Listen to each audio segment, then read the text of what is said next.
Welcome to Conversations with CISOs, security leaders, and technology executives, where we sit down with the leaders shaping cybersecurity and enterprise technology. Today I'm joined by David Brockmyer to discuss cybersecurity transformation, learning the system before trying to change it. David, thank you for taking the time to join me today. To get us started, could you introduce yourself and tell us a little bit about your background and your current role? Yes, I'm David Brockmyer. I am a technology executive. I've been working in the technology field for about 31 years, I guess, starting out as a systems engineer, working my way up to CISO, and now doing independent consulting. And really focused on cybersecurity for the last 15 years, where I think I really found my calling. Excellent. So what should a security leader learn about the business, its people, and its existing security program before developing a transformation strategy? So before developing a transformation strategy, I think it's really important to understand the business risks and the business operations as they exist, learn about the constraints and the decisions that have led them to the position they're in, so that you can start with a good understanding of what you need to preserve, what you need to question, and what you need to adjust over time. And how do you, when learning about the business, how do you distinguish between a process that is genuinely broken and one that only appears inefficient because you don't yet understand its purpose? You have to understand how you got to the position you're in and whether the friction is in place because of it's protecting something or because it is actually a true inefficiency. So again, I think it's important that you understand what led the business to the position it's in prior to making decisions about major adjustments. That's not to say that you shouldn't make adjustments quickly if you see that there's a challenge that needs to be resolved, but give yourself the breathing room to understand before you make big decisions. So can you walk us through a cybersecurity transformation where the technical problem was not the hardest part and what ultimately made the change difficult? Yes. So when I joined VSP in 2017, there was an ongoing identity governance and administration project that was developed based on some older technology. The technology wasn't that important, but the challenges were that there were just disagreements on ownership, accountability, and who operates what in what way. And then in addition to that, there were underlying technical structural problems, things like in the directory systems, that made it really difficult for that project to continue and succeed.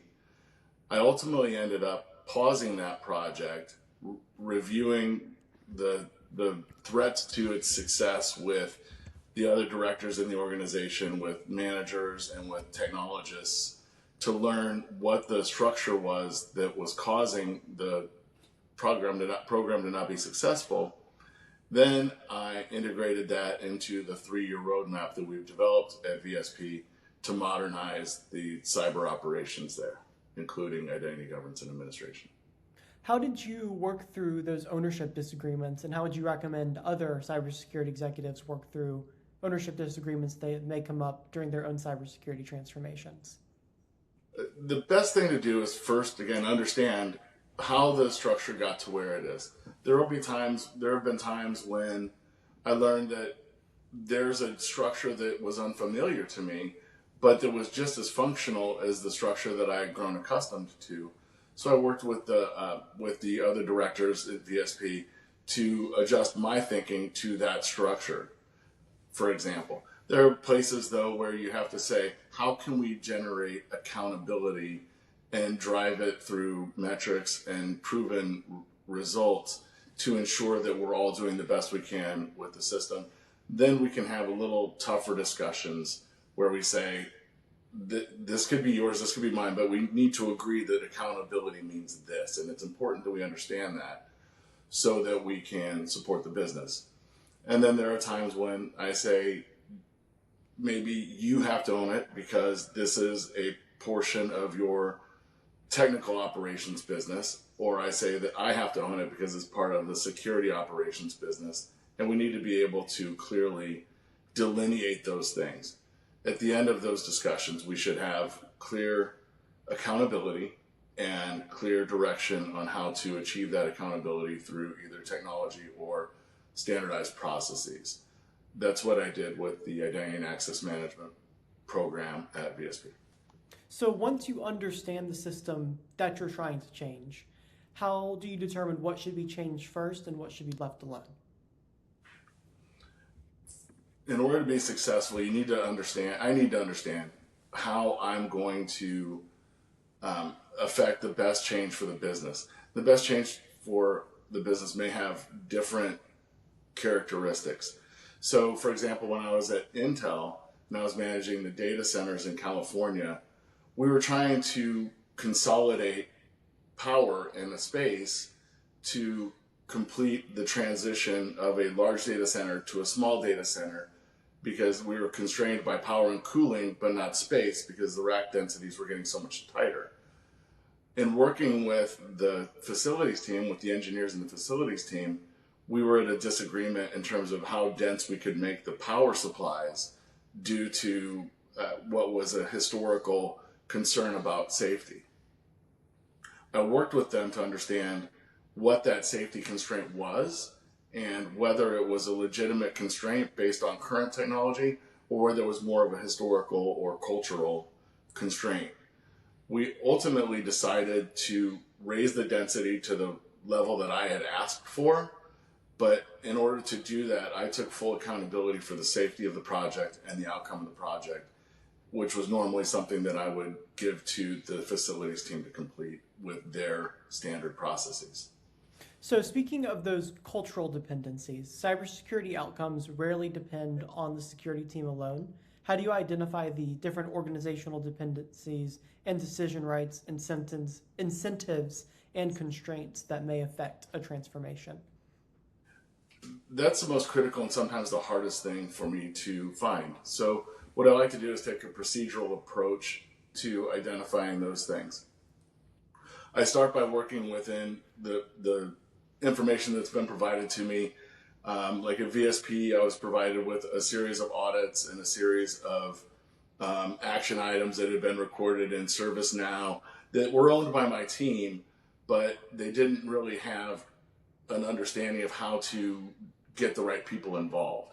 So I used those, which isn't really the happiest way to introduce yourself, but I did use those to start introducing myself to my peers in the director level and the leadership and the vice president and CIO level to help get an understanding of how they saw it happening in the past and then what would be our path forward over time in the future.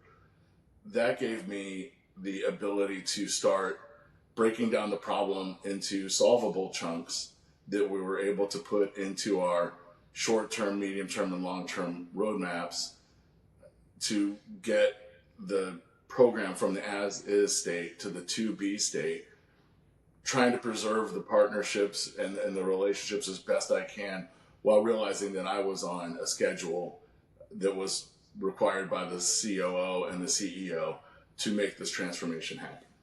So speaking of those relationships with business leaders and other security practitioners, how can cybersecurity leaders earn the trust of those security practitioners and business stakeholders before asking them to change the established processes? The best way that I have found is to maintain transparency and try to maintain accountability and try to maintain clear lines of communication wherever you can. If you are transparent, if I'm transparent about what I do with my partners, then they understand what I'm trying to accomplish, not only what I'm trying to accomplish, but why I'm trying to accomplish it. If I maintain my own accountability and I make and meet commitments, it's something that I learned at my very first days at Intel, and it sticks with me to this day. You know, be transparent, tell people what you think, and put your ideas on the table. Be accountable, make and meet commitments in a timely manner, and then help them by understanding what their constraints are and helping them either move their constraints or prioritize based on the security requirements as they relate to their business. So as I'm sure you know, working in large organizations, cybersecurity transformations can easily become multi-year programs that struggle to demonstrate progress. How do you balance the long-term structural changes with the need for daily wins? That's a great question. The need for daily wins is going to come through the transparency in my operation. So when I think about what I started with, let's say in the Security Operations Center at VSP, we had a functioning Security Operations Center that I knew needed some updates to catch it up with modern threats. So I started by making sure that I was able to deliver clear metrics to my management that helped them understand what our operational effort was going towards. And then with that, I was able to say, but this is what we should be doing, which enabled me to build a 6-month plan to start making adjustments to the operation. And then the longer term plans were able to build on top of that. So we started with the technology that we had and the small team that we had. And we said, right now, if we're able to add somebody to help, a junior analyst to help, there are 2 senior analysts, then we'll be able to build it out a little bit more and start enabling those senior analysts to look at the long-term problem and help us look at a modern SOC, a SOAR implementation, a better relationship with our L1 and L2 partner. And we did that over the course of 3 years. So we started small, so we got our wins, we kept measuring them and delivering them because you got to keep that visibility on the program. And then we said, okay, now this is what we need to do next, and this is what we need to do next. And we transformed our SOC of 2 people and a small MSSP to an appropriate SOC for the company of VSP, which was outsourced L1, L2, a modern SIM, a modern SOAR architecture, and then a staff to support it, both from an operational and from an analytical perspective. So that SOC transformation is a great example of starting with the problem instead of starting with a tool. Have you encountered that in another area of cybersecurity? Absolutely. And in fact, the description I gave you about the identity governance and administration challenges that we faced early in our transformation at VSP completely applies in almost the same way. In that case, we had bought a tool believing that it was going to help us solve our governance and administration. A lot of people who have experienced a governance and administration transformation recognize how challenging they are. And our problem was, or our biggest challenge was that we hadn't solved some of the underlying concerns. We hadn't solved all of the accountability, responsibility, aspects of the business process, and we hadn't cleaned up the foundational layers of an identity and access management and identity governance and administration program. So the first thing we needed to do was work together with our HR partners, with our IT partners, and with business partners who own different software as a service platforms that they're administrating independently, to identify how we were going to govern this as a team. Because as you know, in healthcare, it's critical that we have very clear procedures that we follow so that we can maintain our adherence to our governance policies, which was high trust when we completed it, but it was ISO 27001 when we started it. With all that in mind, the team had purchased a tool that was not going to work, not because it was a bad tool, but because we didn't fix everything underneath it. And some of those structural changes were long-term changes. This is a 60-year-old company we're working on that had an Active Directory that had been around since the 90s. It had a lot of legacy decision-making built into it that needed to be corrected for automation to work. So we started our strategy with, let's get our accountabilities and responsibilities aligned among the stakeholder teams. Let's understand what our technical debt that we need to resolve is in order to be successful. And then let's build our 3-year roadmap on adding platforms to the identity governance and administration capability. The timing was fortuitous because we were able to, instead of using a legacy on-prem solution, we were able to use a cloud-based identity governance and administration platform that was growing about the same rate that we were. So we were able to bring online our basic functionalities once our tech debt was solved to the point where it needed to be. We brought on our basic functionalities of identities from our HR systems, our identities and our users from the directory services, start integrating into Azure, and then start building out from there. The beauty of what we did, and it took us the full 3 years, is we started with 5 administrators who were working tickets through their email system, because again, we had to have accountability, and that's where it had to come from. They were doing our access reviews, which had to be done quarterly.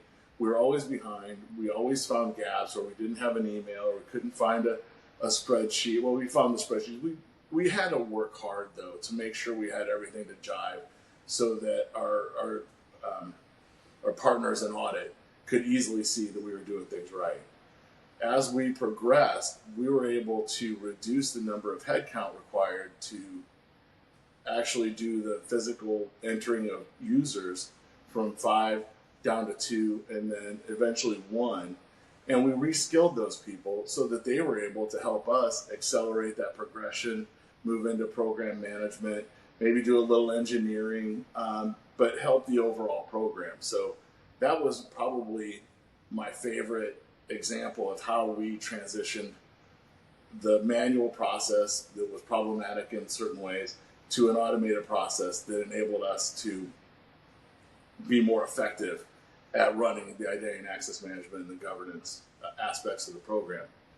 It's kind of similar to what we see happening right now in the AI transformations that are happening everywhere, and they're happening with individuals using their bots or the apps, and it's also happening even more quickly and a little more interestingly with AI agents that are being deployed throughout organizations. Yeah, for sure. So that idea of understanding the objective, process, and accountability before introducing technology definitely becomes even more important with AI. As organizations begin incorporating AI into cybersecurity operations, where should leaders start? So I think from a CISO perspective, we really should start with a framework that we can build that helps us understand accountability. Again, go back to start with accountability and responsibility. When we're building any kind of application, tool, capability within the organization, we really need to know who's the buck stops here person for it. So, if it's new capabilities in your MDR, your XDR, then the CISO has to vouch for, manage, and monitor that capability to make sure that it is not, it's operating appropriately. The same way, once we've started with that accountability, we know who's responsible. We built a framework that we can support the business with, our business partners with. Then now we need to look to how do we implement it responsibly. So I look at AI agents as digital employees. I know that they need the same capabilities in terms of identity and access rights, limits to how much they can do, and guardrails that you build around them and into them through the deployment of the agent. And I also believe that we need to have a framework around them that says, these are not guardrails. This is how we know that the agent's beginning to misbehave. And then as it slowly adjusts its behavior, we know when we need to take action and put a human in the loop, maybe quarantine the agent, or stop it from performing the specific duty. An example that I use is in healthcare. If you have an AI agent identifying claims that may be important for us to review for fraud, it maybe starts out with taking just the claim ID and sending it to the human who's going to review it and do additional analysis. Eventually, it starts adding fields because it's helpful, and it says, okay, I'm going to add the email address of the person. And then it says, and then it goes further and says, oh, I'm going to email that person when I email the claims administrator. That's when we know we've gone from green, normal operations, amber, it's starting to do things a little bit differently, and then red, we need to stop it and re-examine how it got to that conclusion. By building deterministic frameworks around the AI behavior, we'll be able to instantiate that and get it done in a repeatable manner so that we can scale our AI agents without risking exposure. All right, so as we wrap up, final question. How do security leaders know that a cybersecurity transformation is successful beyond just tools deployed or milestones completed? I think you have to measure it in a few ways. The first one is security outcomes. If you've performed a transformation, you should be able to see a difference in the security outcomes in whatever aspect of your program it is. If it's the SOC, if it's vulnerability management, application security, identity and access management, you should be able to see what the path was from the as is and the is now, or as was and is now. And then you should be able to say, okay, these are the documented improvements that I see. But I think more important than that, you should be able to say that I developed this program over 3 years to skate where the puck is. So that not only is it meeting new requirements and managing them better, but it's also aligned with the current state of the security market. So, for example, when I started at VSP in 2017, I immediately had to make a decision about antivirus, right? Plain old antivirus. And we looked at that. We looked at the need to sign a contract. We looked at the market, and we said, if we sign this contract now, in about 3 years, we'll know who the leaders are in EDR, and we'll be able to land on the leading market there when it matters. Because until then, we're going to be experimenting with technology that hasn't really proven itself. I've done that successfully, and I've had challenges with it, where I implemented technology that was not ready for prime time. And it goes back to the IAM example where I needed to track contingent workforce. And there was a tool for that. And I said, I'll buy that tool and see how that goes. And about $50,000 later, I realized that I didn't have the underlying structure to make it successful. So the program is successful if it meets your objectives, your metric objectives, it skates to where the puck is, and it doesn't fumble on something like a tool that isn't ready for prime time. All right. Well, thank you very much. Thank you, everybody, for watching. If you enjoyed this conversation, be sure to like, subscribe, and leave a comment with your thoughts or suggestions for future guests and topics. And thank you again to David Brockmyer for joining us today. Thank you, Sullivan.